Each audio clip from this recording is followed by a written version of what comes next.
Welcome, everyone, to another edition of Lowe Notes, episode 5. Today, I'm going to have a very special guest, and we are going to turn on some music to start our day, and we're going to talk about it. Well, one of us is going to talk about it. My loving cousin, who lives in the same area as us, graciously decided to come in and share his thoughts on Lowe Notes, and I welcome him with open arms, and please welcome my cousin, Doug Fry. Hey, Tommy. Welcome, Doug. Thank you so much. Yeah, it's I'm a fan of your podcasts already. Well, thank you. And I like and subscribe. I have not done either yet. So, but no, I think it's a great idea, and I think it's for you. It is something that I think you've needed to express for a long time, and lot of expression. It's not just you and me talking anymore, is it? No. I'm talking to my 30 million fans. Yes, hopefully someday. So today, I've quizzed Doug numerous times since I found out that he went to this festival back in the early 80s. And you might be able to see our t-shirt from the festival. Doug went to, in 1982 and 1983, the US Festival, which was put on by Steve Wozniak of Apple fame. And it was held in San Bernardino, California. And when I asked Doug about this, he has numerous stories, and I can't believe that the number of bands that were there that I think everybody will have known or have heard of and probably still love. So I guess without further ado, I'll ask some questions, and I'm sure Doug will expound on many things with this festival. But it was 2 years, so I think it was in the fall of 82 and Memorial Day of 83. Yeah, so, I think it was kind of an interesting pick that they had, and doing them so close together was probably a mistake. But... And the weather. Yeah, but they moved to Memorial Day because it was too hot on Labor Day. And I think that but it was a tough move, and just the whole idea. Let's talk a little bit about what the festival was kind of sold to us as. Mm-hmm. It was, you had Woodstock was, 3 days of peace and love and so forth. This festival was sold, kind of like in terms of Wozniak and Apple. It was going to be high tech. Everything was going to be, satellite feeds, and for those of us who were, by that point I'd been playing in bands for, probably 4 or 5 years, kind of semi-professionally. I had a recording studio of my own. I was 19 years old with a 16-year-old girlfriend. What could be better? Whoa. And I had friends who lived, they were going to the Claremont colleges, which was just kind of down the street from this. And she loved she followed our bands in high school and that type of thing, went to high school with her. And she really wanted to go to this thing, but it was kind of a weird invite, it's like, gosh, look at these bands. These are all great, but, our view of like Woodstock is like, what a mess. I don't want to go, with naked people in a pond or traffic all the way, down I-95 or all of those things that we knew about. And we had some interesting examples, like some bad things. The Rolling Stones at Altamont, that was a mess. People getting Hell's Angels killing somebody. And it's like, and of course, I'm 19. I'm still living at home at this time. And my dad's like, what do you mean? What are you doing? You're going where? Yeah, so it was kind of it was a roll of the dice, But we went. It was great, fun. The three of us went. My good friend and partner in recording, Mike Batt, and he and I had good friendships with this other girl that was really the catalyst for this. And we all took off, went and stayed in her dorm room the one night, and then off we went to the concert, and it was a super concert. I got to tell you, technically, I'd never seen anything like it. I had done a lot of big shows and seen a lot of big shows, but nothing like this. This was technically, you had big video screens, bigger than I'd ever seen. Yeah, that back in the day, that was very unusual. Yeah, and then you had, like at most of these shows, you had delayed speakers way back, and just the process of being able to watch a show from way back and right up front, and all of that time aligning they had to do to get this. It was for people like me who were, I really slanted towards the production side of everything. Well, you were familiar with all. Oh yeah, and I kind of followed that, not only on the recording side, but even on the sound reinforcement side. What kind of speakers are they using? What is this? The type of power. Yeah. And remember, this is 3 years before Live Aid. Oh, this was a stepping stone to that, right? And so those were kind of the reasons why we went. And then, of course, you look at the list of bands, which we're going to get into, that made it all the better. In 82. 82. Now, they did 3 days both years. Right. Now, So Saturday, Sunday, Monday, both years. Right. But 83 we're going to get into that. That's a whole different story. But they're 82 to me, because it was the first one. It was the show. You got to remember, Glen Ellen Park was really like a big regional city park of San Bernardino. Right. They had to take all the trees out of the park, and they took all of them out. A minor. Yeah. And deal. of course, this was Steve Wozniak. He had more money than anybody, I think, at the time. He and Steve Jobs were riding high with Apple. The Macintosh was just starting to roll. This was stuff that, you couldn't imagine. Definitely that Elon Musk feel, and at the time, and he was there, and he was, out on the mic talking to people. And You mean Elon Musk? No, Steve. But Wozniak was not a good-looking fellow at all. No, he was. Yeah. I've learned to appreciate him for a lot of other reasons, but his good looks were never his trade. So, but it was a great show, or it was a great lead up to the show. I wanted to be there for not just the music, but for the technology. And that's what kind of drew me to it. That was kind of, you know me well enough to know where my excitement probably was. Right. And we didn't get wet, but it was hot. And the only wetness you got was the people spraying the hose, and it was needed. But I was up front, in many cases, just arm to arm with a stack of people, and you just had to worry about not getting crushed. But we'll talk about the bands, and I'll tell you where I was during that whole time. So you learned a lot from the first day to the third date on what you had to do, how you get in, how do you get water, how do you get food. Exactly. It's funny because you didn't have any problems finding water, didn't have any problems finding restrooms or anything. They had that covered really well. Now tickets for this were $20 a day. No, $17.50 for the first year. Excuse me, sorry. And then $35 or $37 for 3 days. Yeah.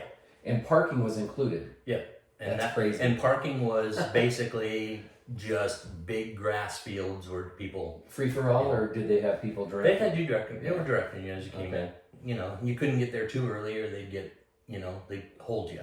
Yeah. So, but we did fine. Parking, the only time we really thought about parking was at the end of each day. You mean where you parked? Getting out. Oh, yeah. That was, if you were, you could park way out towards the entrance, right? Just like in vacation. Exactly. First one's out. First one's out. That's right. So it was very much like that. But let's get into the music, because I think that was... Let's do it. As much as it was fun in many other ways, the music was the draw. So day one, what did we have? Well, you had one of my favorite bands, the Ramones. start the day out. I had seen the Ramones before, and they never disappointed. And High energy. Love them or hate them, the Ramones were the best. Yeah. And well, let's tell our audience here. You were always leaning towards the punk rock. Well, I kind of came out through late in high school. I came out in a local kind of punk new wave band in that era, and we played with a lot of bands that toured through. We would open for and so forth, and so I had that. I was. Yeah, and I started my drumming career kind of at this speed. I was going to say, make sure everybody can see your shirt. Oh, yeah, relax the drummers here. Which is always true, by the way. I started my drum career at this speed, and it just, in high school, it just turned into, and it just was kind of an interesting change for me. And so I had a lot of experience with some of these bands. Grew to appreciate music a lot differently, but never, as did I. But never forgot these bands. They're still some of my favorite. And when a member of one of these old bands dies, I always say a little prayer. Pour one out. Yeah. So it was good. So the Ramones were great. The English Beat, which was not a very well-known band to many. I knew them well from playing in the kind of the new wave scene. They were good and tight, very good band. Then you had Oingo Boingo, which if you're not an Oingo Boingo fan, you should be. Didn't they play in a movie? Didn't they have a famous song in a movie? Yes, okay. And they are intense and very good. Okay. And so if you're not an Oingo Boingo fan, go listen to it. It's very good. And then of course the B-52s. The B-52s were exactly Rock Lobster. Exactly what you ordered. The big bouffant. They were exactly. This was before Love Shack. Yeah, but I mean they had many Rock Lobster and everything before that, so it was a great time. But the band that really stuck me that I hadn't seen, because I had seen a number of these bands before on the first day, was the Talking Heads. And David Byrne, and I gotta tell you, still to this day, I can listen to his stuff, and so I think we have a little bit of one of those songs. Let's see what we got here. So this is Once in a Lifetime. If you listen to this right here, this is the Tom Tom Club right here. The bass and the guitar, or bass and drummer, tighter than tight. And this song this song really shows it too. And then of course you got the video that went along with this. MTV folks, it was just awesome. Yeah. So go ahead and ask yourself. That's right. So that was good, and they were very good live. Who else was there that first day? The Police? The Police finished the day on the first day. And of course, one of my favorite drummers, Stuart Copeland, always somebody you aspire. There's a few drummers out there that every drummer says, "Oh my God, how did he do that?" Or "How does he do that for that long?" Or all of those things. So the Police are very good. I've seen concerts with Sting, and we saw Sting last year. I was going to say, our wives and us went to Las Vegas and saw Sting. And so always, you hate to. I always hated to hear the turmoil that band went through. It made me. It was all the drummer's fault. That's what Sting would say. Well, exactly, yeah. But it was his band. Okay. So fair enough. All right, so let's move on to Saturday, which day two. Day two, it was you had the first day under your belt, and you were ready for a big show. And what did you get? You got Dave Edmunds. Which I hear you knocking. Yeah, but you can't come in. But it just didn't resonate with people. Resonate with a lot of people walking around. You could always tell how interested people were by. You had a few people up front because you had a show like this is very migratory. all the fans move around Oh, based sure. on Their favorite band who their comes favorite up, is, yeah. and your elbows to get to your favorite. Well, Dave was a little bit lower on that totem pole, so Yeah. it was good. And then one of my favorites, Eddie Money, came in after that. Now, I Think I'm in Love, or Two Tickets to Paradise. yeah, I mean, talk about tight. Mm-hmm. Those guys were great. Eddie Money's bass and drum, that rhythm section was good. Did they play Shaken? Shaken. Shaken. If it was out at that time, they did, but I can't even tell you whether it was. But and then of course the one I was waiting for, and had big things with Santana. You know, I had, of course, everyone's heard Black Magic Woman, and so they didn't have like some of the success that they had, later on with some of their duos. With Rob Thomas. They didn't have any of that then, so they were playing some of their old. And more they were traditional- out without Neil Schon. Right. A lot of their He had and moved Greg on. had gone too, right? And Greg Raleigh was He's gone by this time. So you got to remember, in those days, Santana was just a growing ground for great musicians that ended up somewhere else. Moving on. Why would they stay if they were headliners themselves? And in Santana's band, you were never anything but Santana. Right. But it was great. Wasn't Santana and No. Neil Schon. No, it wasn't Carlos and Neil. Yeah. It was, yeah. So, and then of course the one I really gravitated to was the Kinks, because that was old school English rock, right? You Really Got Me. Yeah, and it was, I remember hearing You Really Got Me, and then of course the Van Halen version was the version that I kind of came up through in the rock era. Mm-hmm. But I played in bands before the Van Halen years, and we Okay. covered You Really Got Me. Right, yeah. And as a drummer, it's just a great, fun Mhm. song. So Mhm. that was good. The Kinks did all of their tunes, and that was good.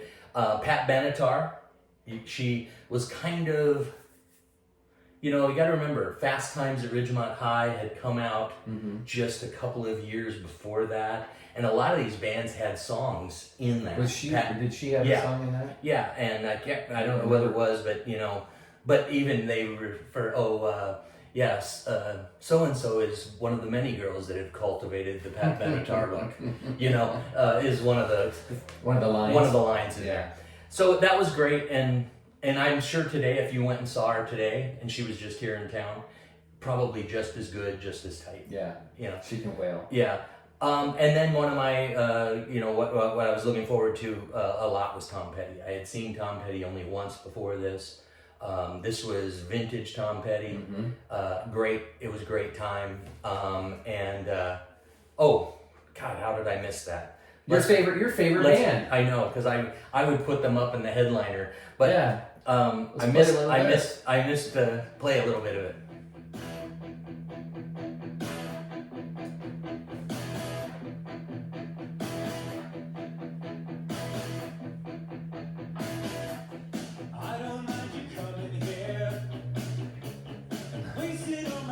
So, Ben Orr singing lead vocals for the Cars. The Cars was a band that I had gravitated to from the very first album.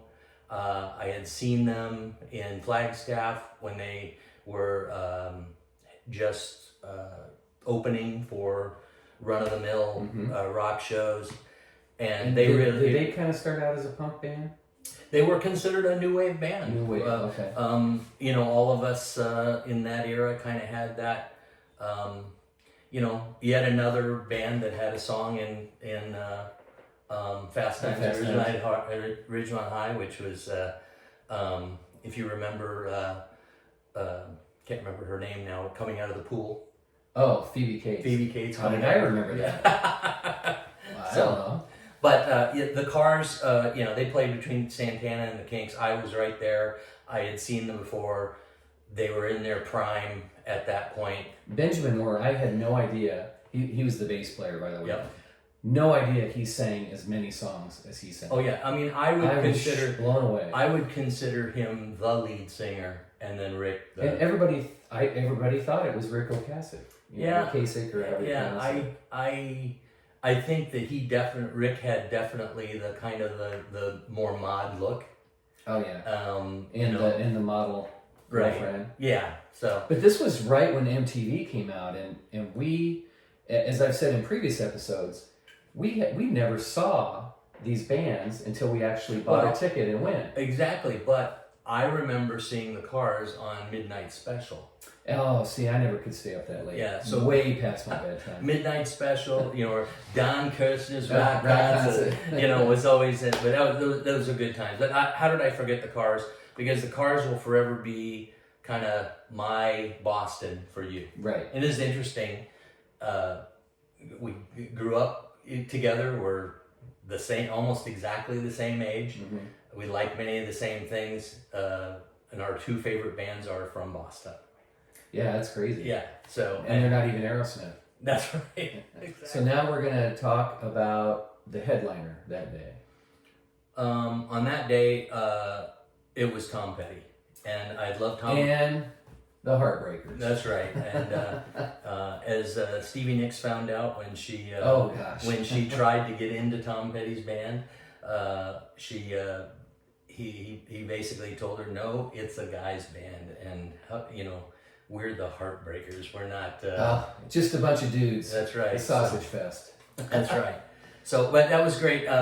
Also, another song from Fast Times at Ridgemont. Oh, this song is from. Yeah. Okay, Yeah. I didn't realize that. I love. And this a song. great drum song.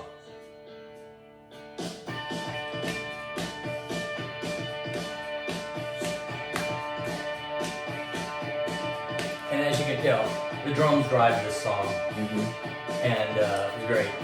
I like the bass here. Yeah, bass. The great Stan Lynch on drums. Again, Yeah, who wouldn't know Stan Lynch? Stan Lynch, great, Yeah, and a metronome, man. He was always on. Great. The metronomes check with him before Yeah, that's right. They do. But that was great. I had seen Tom Petty recently before this concert in Arizona, and he threw a pick out to me, and like a dummy, I gave it to the girl next to me. I never even looked at what he said. It's the Heartbreakers, dude. That's it's right. Not the here. Have this pick. Okay. Yeah. So, but it was a good time. So now on to the final day, Sunday, Final day, which started out in an interesting way, because I was not a Grateful Dead fan. Oh, Truckin'. Okay. I don't think Truckin' was Oh Truckin'. yeah, Truckin' was that? Truckin' was out. But like I will survive. What is that? The more modern one they did. Touch of Grey. Yeah, that wasn't. Yeah. I'm so not a deadhead, but anyway, go ahead. But all the Deadheads were there. Okay. And what I noticed about the Deadheads were they were not always watching the band. They were just kind of walking around and dancing, and so you could literally almost walk in front of the stage between like they were right there. You could just walk by and nobody would bother you. No, it was, like, oh, this is my spot. no, there was none of that. Yeah, and they played for 3 hours. Which I got to tell you, that's probably why they have two drummers. When one blacks out, the other guy can take over. But it was neat, and just to see those guys. Now I look back at it and say, "Wow, I got to see those guys." Mm-hmm. But at the time, it was like, "When's this going to be over?" Yeah. But it was early in the day, and it was fine. Yeah. And but I have a good friend now who insists that his son was conceived at the US Festival during the Grateful Dead. Okay. So, put that picture in your head. Yeah. So then another band after that, and it took a long time for them to transition from the Grateful Dead to Jerry Jeff Walker. And so there was a lot of walking around. We did a lot of walking back where they had all the Macs set up, and you could actually play with one. None of us knew what we were doing. Real simple games and stuff like that. Pong, yeah, exactly. But they were trying to go higher than that. That these are the things. Tetris. these are the things that are going to change your life, and we're like, no, it's not. Okay. And it did. Yeah. So, but that was and I like Jerry Jeff. Okay. So look it up. Jerry Jeff's good, but it was just a lead up. Yeah. Then we got to Jimmy Buffett, and I had seen Jimmy a few times. Yeah, and I'd say at that point in my life, I really wasn't a Parrot Head. But later on, I went and saw his shows every time we came to town. He came to town, and it became a really fun type of thing. I miss him. Mm-hmm. I hired him for a show in 2005 for a production production I did, and so I've got some good pictures of Lynn and I with him, and we joked about a few things. But having kind of produced a show that he was in made me feel good. Yeah, so it was good. Close to him. Did he recognize you from the S Festival? No, actually, it was, and I was kind of pissed. So, Yeah. and then on to kind of where my heart was moving in this, and that would have been Jackson Browne. Oh yeah. Yeah. So I had become a pretty big Jackson Browne fan post high school. Run on Empty was, I remember watching you in a band play Running on Empty. Right, and so that would have been in like 82, 83, wouldn't it have been? Yep. And so that brand at that point was Norm Pratt and Crossroads. And that was, we played that same place every weekend, every Friday and Saturday for 18 months. Did you save my chair? It was always waiting. Always there. So I really, Jackson Browne was great. Let's just go ahead and play a little tune from Jackson. Everybody knows this song. If they don't know any Jackson, they know this song.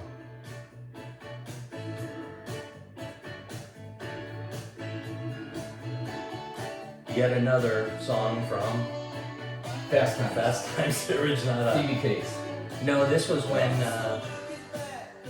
they were heading into the ball field when she quote unquote Jennifer Jason Leigh lost her virginity. So that's quite a picture. Yeah. Okay. So so moving on past Jackson. Jackson was great. He told some great stories, played all of the greatest hits and so forth. But I've seen probably Jackson Browne probably 10 or 11 times since then. Never much for his politics, but love Jackson Browne. He's getting really gray. Yeah, he's looking good though. Yeah. He's got those gray locks. And major heart surgery. Oh, I didn't know that. Kind of like John Mellencamp. In the Cleveland Clinic. If you do some easy for you to say. Easy, yeah. So then we move on to the headliner for the first day, for the third day, ending the concert with these guys. Great idea, Fleetwood Mac. And Fleetwood Mac was at the top of their game at the time. They were rolling. And Lindsay. This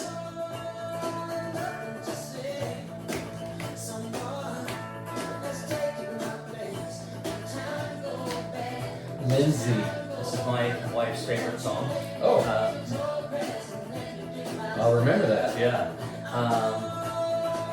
Lindsey Buckingham. I was a Lindsey Buckingham, Stevie Nicks fan from my sister early on with Buckingham Nicks. And obviously. And also I had gone and done some visitations at Sound City in LA, and probably after, it would have been long after that, probably in 84, 85 when I was there. But then of course the movie, if you've ever seen Sound City. Oh yeah. I tell all my friends to watch it. Great movie, and it has a lot of texture. Yeah. Did you go in and kick the drum? No, there was no drum set up in the room when I was in there, but they did have the best drum room. So I hear. Yeah. Did you go in and yell and? Yeah. Yeah. Okay. But they're bored. They're the Neve board. The Neve. Yeah. It was gone. Dave Grohl has it. No, but it was still there. Still there then. In '85. God, you are old. Yeah, I know. Jeez. But so the funny, let's move because we got to get into day two. But the best part about this concert was during that song. Mm-hmm. Okay, we knew that this was going to be a friggin' mess getting out of here. Okay? So I'm here. Start doing one of these. I'm here. Mike's next to me. Courtney's next to me. And we're sitting here and we see some people getting pulled over the wall. Mm. And we're like, That can't be good. what's that all about? Did you get pulled over? Yeah, so we all feigned being sick and being pushed and crushed. They pulled us all over the wall. We sat underneath the stage. We could see through the cracks the band above us. Yeah. We could hear everything. Yeah. We were sitting there with little blankets on us, And drinking water. orange juice and water. And as soon as the concert was over, we walked out the back door and into the parking lot. I have an idea. You should have got a golf cart ride back to your car. That would have been even better. So we were almost the first people out. Sick. And the only thing we did was we watched the encore from underneath, and the band because we could see in between the trusses. Yeah. We could see the band walking around. So kids at home, this is a good suggestion for you. Fake like you're gonna faint, get pulled over the wall, and then you get great access to the band. Yeah. Well, I gotta tell you, it's a story I'll never forget, and it's a story that kind of bonds when Think how close you were to them. Yeah. Oh, if I had a little step stool, I could have touched the bottom of, Crazy. And we were right under the area where Lindsay was and Stevie was walking and so forth. The drummer was, Mick Fleetwood. Mick Fleetwood, yes. So it was a great time, and I will never ever forget that. And it is the US Festival for me. That moment was the entire US Festival. Faking like you were passing out. That's a great Fake one. it until you make it. Yeah. And we made it. Another song, another memory. In this case, many songs, many memories. Thanks for joining Lowe Notes when we discuss the 1982 US Festival. This will be continued in the next episode, which will be released soon, the 1983 US Festival, again held in San Bernardino, California. Thanks for listening, like and subscribe, and deuces.